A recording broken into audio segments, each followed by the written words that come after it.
Bien, regardons la machine d'étiquetage 210, la machine d'étiquetage Wiley 210 et son assemblage. Cela inclut le support. Pour le support, il n'y a que 3 pièces, une base, une tige rallongée et une molette de réglage. Ces 3 pièces, lorsque nous les assemblons, sont toutes installées à cet endroit. Nous fixons ici et une fois fixée, la machine doit être orientée d'un côté, tournée vers l'autre côté, de façon à ce qu'elle soit face à l'autre côté. Ainsi, nous évitons toute perte d'équilibre, le centre de gravité reste ici et la machine ne basculera pas. Ensuite, de ce côté-ci, une fois que nous avons installé cette vis, il y a aussi ce côté-là. Ici, c'est notre machine, notre étiqueteuse.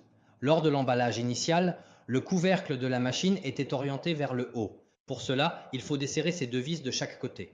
Après les avoir desserrées, il faut appuyer de haut en bas pour ramener la machine à l'horizontale. Une fois qu'elle est bien parallèle, nous pouvons revisser les 2 vis. Après avoir terminé l'installation, nous fixons cette partie ici, nous la fixons à cet endroit. De cette façon, notre machine est installée sur la machine, elle est fixée sur ce support. Alors, qu'allons-nous installer ensuite? Nous allons installer ce câble d'alimentation ainsi que notre contrôleur. Notre contrôleur a ici un support. Le support sert à le fixer, il se fixe en haut, il fixe le couvercle du contrôleur. Une extrémité se connecte et se fixe ici. Cette vis fixe, une extrémité ici, fixée ici.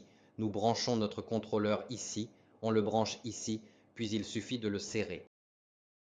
Et puis ici, nous avons cette prise pour la chaîne lumineuse, voilà.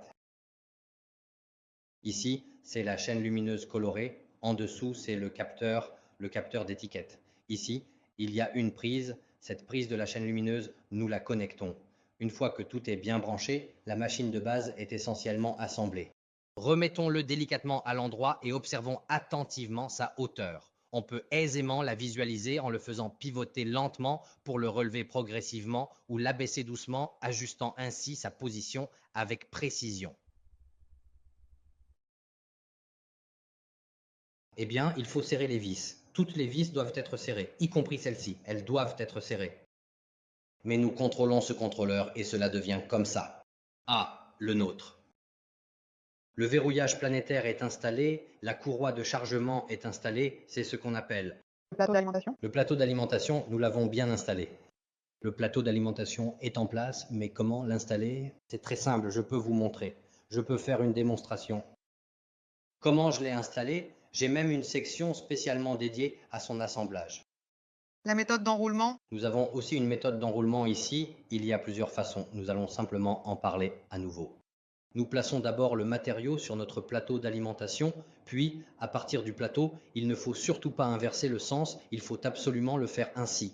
On passe, on arrive à cette roue, puis on descend en passant par le centre du capteur d'étiquette, puis par la section de collage de notre ligne de production. Ensuite, on continue, puis on passe par la roue de poussée, la roue d'entraînement, et enfin on revient à notre axe de collecte, jusqu'à notre axe de collecte. Pour l'installation de la cellule photoélectrique, nous la fixons d'abord à l'aide de ce support. Selon la situation sur place, la position de la cellule photoélectrique peut être ajustée à tout moment.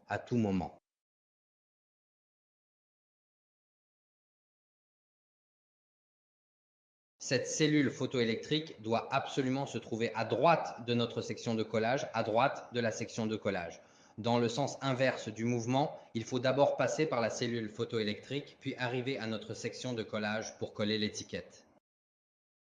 Bien, alors nous allons la remettre en place. Nous plaçons la boîte à étiqueter avec une grande précision sous la section de collage de notre ligne de production automatisée. Ainsi, la brosse de cette section de collage, spécialement conçue pour cette tâche, adhère étroitement et de manière uniforme à la surface de la boîte.